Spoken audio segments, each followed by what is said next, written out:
That means that you lost your rib, and now your girlfriend now, or your wife is your lost rib. It's not the one. But it's just to show you the concept, because there are certain principles in marriage, and it all comes from this marriage thing of the creation account as well. So he took that and closed up the flesh at that place, and the Lord fashioned into a woman the rib he had taken from the man and brought her to the man. The Hebrew word for the word fashion conveys the picture of a master craftsman, and you understand, the master artist at work, just shaping the woman into a beautiful form, so that when he brought the woman to the man, the first words that were out of his mouth was a spontaneous love song. Whoa, man! Wow. That's why you're called woman, okay?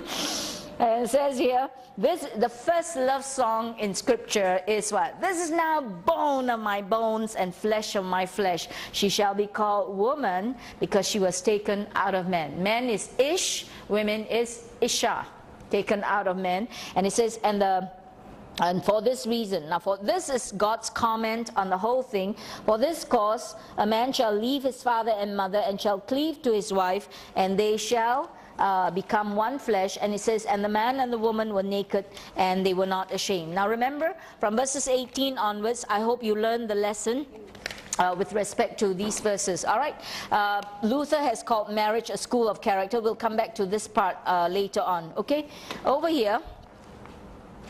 I'm so sorry.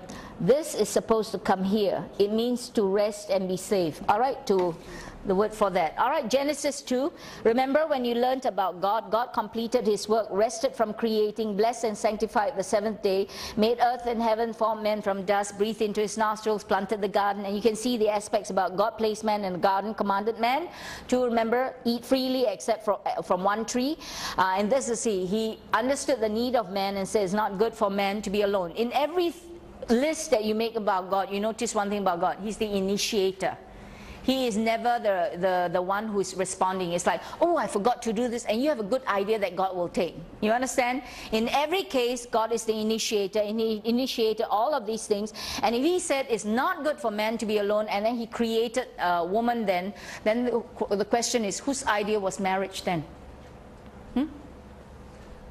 Your idea or God's idea? Now what are people saying about marriage today? Oh, it's an old-fashioned institution. Be done with it. Be careful what you say. If God created marriage and you say, let's throw marriage away, you're fighting against God. You will not be free from judgment. You understand? So when you understand marriage is God's idea, and here it's to deal with the first problem in the universe, which is that of loneliness. The loneliness that human beings feel. Men and women, we do feel lonely. You understand? And what you need to realize is that God has planned this relationship so that to take care of that. And now, of course, he created woman from man's rib, and then brought the woman to man. And you have the picture of woman, remember, as the finest of all man's creation. That's why we are not going to argue with men, people who quarrel about whether women or men are more important. The point is, there's an authority structure that God has made. And remember, if man named the animals, it means that man was in charge of the animals. If man named woman, it means what? Man is the head of woman. You follow? So you shouldn't be fighting. Those of us who are women, you shouldn't be fighting against the authority structure that God has set up, or else you'll be fighting against God. And like I say, the judgments of disobeying God are always there. Okay, how was man created? From dust, and then breathed into God. And you notice he had responsibilities. Physically, he was put in the garden to cultivate and keep the garden. Morally, he was commanded not to eat from the tree of the knowledge of good and evil. Intellectually, he had the task of naming all the animals. And you must be pretty brilliant, to think of thousands of species, and you must have an understanding and insight into the nature of an animal to be able to give them a name. You notice? And here you notice, but one need that was discovered was that he was lonely. And so what did God do? God created him a woman who is suitable. And he said, I'll make a helper suitable for him. And how did God cause men to realize his need? In that very roundabout way. And I told you one lesson you and I as women must learn from this is that no man likes to be told what his emotional needs are. They are very slow to recognize their emotional needs, partly because they have to fight and protect you and I, they are the ones who are going out to war, etc. And can you imagine, oh, I dare not kill, I dare not cut, I'm so afraid of blood. How are you going to be able to fight? You understand? So men are made in a certain way, and so as a result they are slower that way, but it doesn't mean that they can't understand these things. So How do you and I help the men that God gives to us? Remember this, right? God took a roundabout way, so you please also follow God the same way. Do a roundabout. Just keep praying and praying and let him one day verbalize his need. When you're dealing with your man, let him verbalize his need. Unless he asks you, then you tell him. But if he doesn't, please don't ever say, I know how you feel. First thing to shut him up, okay?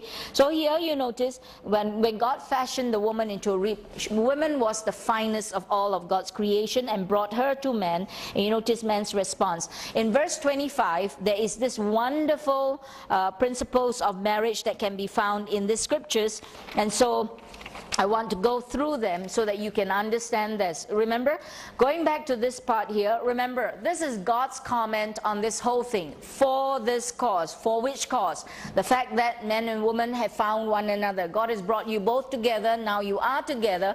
For this cause of marriage, what must you do? And you must understand these are principles in marriage that you must follow. Number one, a man shall leave his father and mother. And so you begin to understand, if I'm going to leave my father and mother, you notice, right? In human relationships, what's the closest relationship? Father and mother, and then you have what? Husband and wife, right? And if I'm to leave my father and mother in order to cleave to my wife, what does that tell you? Which relationship is higher now? The marriage relationship. Let me ask you a question. Today in marriage, what do most people do after they get married? Who do they stay with? Parents. And what results from staying with parents? In-law problems, right? What did God say you're supposed to do? You're supposed to leave the parental home. You know why? You don't need those problems right now. And the fact that you know, but we don't have money, convenience lah, we don't want to wash our clothes. I'm so sorry. This is the problem. If you start thinking these things through, God says, right, you are to leave and then to cleave to your wife. When God says it, you leave geographically, you should leave, cut all those apron strings that are there, and then you cleave to one another. If at any time you break any of God's principles, what do you know? There is problems. Now you understand the major cause of in-law problems, and it's always between whom? The man and your wife's family, or is it the wife and the man's family? It's always between what? Your wife and her mother-in-law. Am I right? You know why? There's two women very hard to rule in a household. I will explain all these things later on. If you understood this, so if you're planning to get married, please, there are many other factors to consider, but one of the first factors you have to consider is the need to what? Leave. It's better you go and rent one room outside from your friends rather than what? Stay in there, break one of God's principles and have to struggle. And your poor wife will struggle. You'll be wondering, why is she crying? Why is she unhappy? Why is she, you know, even with the most godly of all women, as newlyweds, you do need some time alone to adjust to the situation that's there. Okay, if in later years, by the time you're more comfortable, you know, the women is more comfortable there, you want to think of taking their parents in to look after them in their old age, that's fine, but not in the beginning years. Okay. Deuteronomy 20 says that for every newlywed man, you have 1 year free. You're free from national service for 1 whole year. Why? So that you can enjoy your bride. So if God says at least 1 year must pass by, I think you need to at least give yourself some time to deal with that. Okay? We'll stop here for the time being and then we'll continue with the rest. Okay?